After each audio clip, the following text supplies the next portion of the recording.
Nah, kalau Ar-Rahmanu 'alal 'arsy istawa, lalu gimana cara mengartikan istawa ini? Kalau ulama salaf, ya, mayoritas ulama salaf mengartikan secara tafwid. Tafwid itu artinya apa? Imam Ahmad bin Hambal berkata, ya, kata Imam Ahmad, istawa kama akhbar, la kama yahturu fi qalbil bashar. Allah itu beristiwa pada arasy seperti yang Allah kabarkan, tidak seperti yang terlintas dalam pikiran manusia. Itu namanya tafwid. Jadi Imam Ahmad itu ahli tafwid. Sebagian ulama salaf ada yang melakukan takwil. Istawa itu diartikan dengan istaula, berkuasa. Itu istawa. Jadi sebagian, kalau mayoritas ulama khalaf memang mengartikan itu adalah dengan arti takwil. Istawa dalam arti berkuasa. Jadi begitu. Nah, Wahabi ketika ditanya cara mendebat Wahabi, mengapa Allah itu bertempat di arasy, mana dalilnya? Biasanya mereka mengatakan Ar-Rahmanu 'alal 'arsy istawa. Jawaban kita, istawa ini kata para ulama termasuk lafadz mustarak, satu lafadz yang punya banyak makna. Bahkan maknanya dalam kamus ada sekitar 15. Ada yang bermakna bersemayam, ada yang bermakna duduk-duduk, ada yang bermakna qasadah, bermakna bermaksud, ada yang bermakna sempurna, ada yang bermakna tegak. Banyak maknanya itu. Istawa bukan cuma makna. Kalau istawa oleh kamu hanya diartikan bersemayam duduk-duduk, ini bahaya. Karena imam ketika ada di mihrab biasanya berkata kepada jamaah, istawu sufufakum. Istawu, istawu. Apa berarti disuruh duduk jamaahnya itu? Kan enggak kan? Suruh merapikan shaf. Istawa itu maknanya banyak. Karena istawa ini maknanya banyak, maka untuk menentukan pada satu makna memerlukan dalil lain. Kalau ini diartikan duduk-duduk, mustahil bagi Allah karena akan serupa dengan makhluk. Bertempat juga mustahil bagi Allah karena akan berarti Allah memerlukan tempat. Allah maha suci dari memerlukan apapun.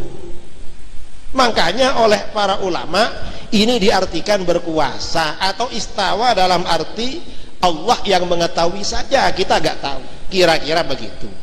Itu yang pertama. Yang kedua, kalau Allah dikatakan ada di arasy karena ada istawa, ini bisa bertentangan dengan dalil-dalil lain.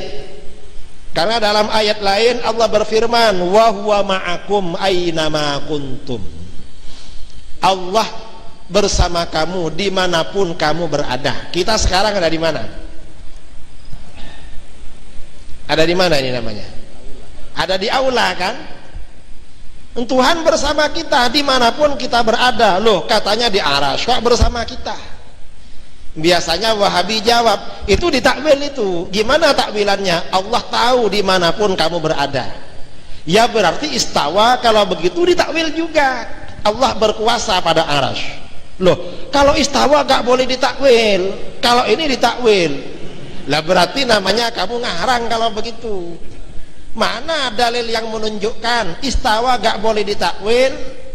Kalau wa huwa ma'akum aynama kuntum harus takwil. Mana dalilnya? Gak ada itu. Kamu cuma ngarang. Makanya oleh para ulama ditakwil semua. Di dalam ayat lain Allah berfirman, wasjud waqtarib. Bersujudlah dan mendekatlah. Jadi orang kalau banyak sujud pada Allah semakin dekat pada Allah. Padahal kalau kita lihat secara zahir, orang sujud itu kan dekat ke karpet kan? Apa kira-kira Tuhan ada di bawah karpet? Apa dibilang begitu? Kan enggak itu. Karena yang dimaksud dekat ini dekat secara batin, secara spiritual. Bukan dekat dalam arti badan begitu. Ini namanya takwil.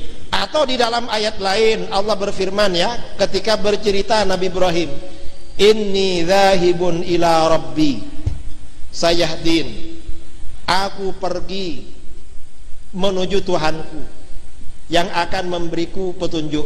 Padahal waktu itu Nabi Ibrahim pergi ke Palestina. Apakah berarti Tuhan ada di Palestina? Kan enggak kan. Ini namanya, jadi kalau istawa itu tidak ditakwil akan bertentangan dengan ayat yang lain yang memberikan kesan pada makna yang berbeda. Karenanya oleh para ulama ditakwil. Lalu Wahabi pasti mengatakan, loh enggak, istawa itu di dalam Al-Quran disebut 6 kali, berarti muhkamat bukan mutasyabihat. Mana dalilnya kalau disebut 6 kali muhkamat? Mana dalilnya? Enggak ada kan? Kamu ini ngarang karena disebut 6 kali lalu kamu buat kaidah muhkamat. Enggak betul itu. Ayat yang muhkamat bukan ayat itu, tetapi ayat laisa kamitslihi syai' dan ayat walam yakul lahu kufuwan ahad. Mengapa ayat itu? Karena ayat ini turunnya merespon pertanyaan orang-orang Yahudi dan orang-orang musyrik tentang sifat-sifat Allah.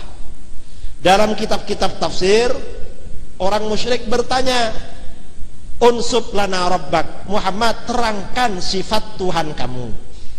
Dalam satu riwayat Al-Baihaqi, orang Yahudi bertanya, sif lana rabbak, terangkan sifat Tuhan kamu. Lalu turun ayat, qul huwallahu ahad, Allahus samad, lam yalid walam yulad walam yakul lahu kufuwan ahad.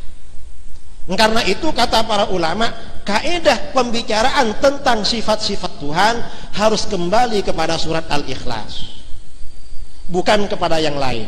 Mengapa? Karena surat ini turunnya mengenai sifat Tuhan. Karenanya orang membaca surat Al-Ikhlas sama pahalanya membaca sepertiga Al-Quran. Orang membaca Ar-Rahman 'alal 'arsy istawa gak punya faedah seperti itu, karena sifat Tuhan surat Al-Ikhlas itu. Ini keterangan para ulama. Karenanya para ulama Ahlus Sunnah wal Jamaah, Imam Ibnu Asakir, Imam Al-Baihaqi dan lain-lain, rujukannya surat Al-Ikhlas dalam masalah ini. Itu cara berdebat dengan Wahabi masalah Ar-Rahman 'alal 'arsy istawa. Kata Wahabi, Tuhan itu ada di arasy, setiap pukul 2 malam turun ke langit pertama di dunia. Padahal pukul 2 kalau waktu Indonesia berbeda-beda jadi 3. Kalau waktu istiwa jalan terus.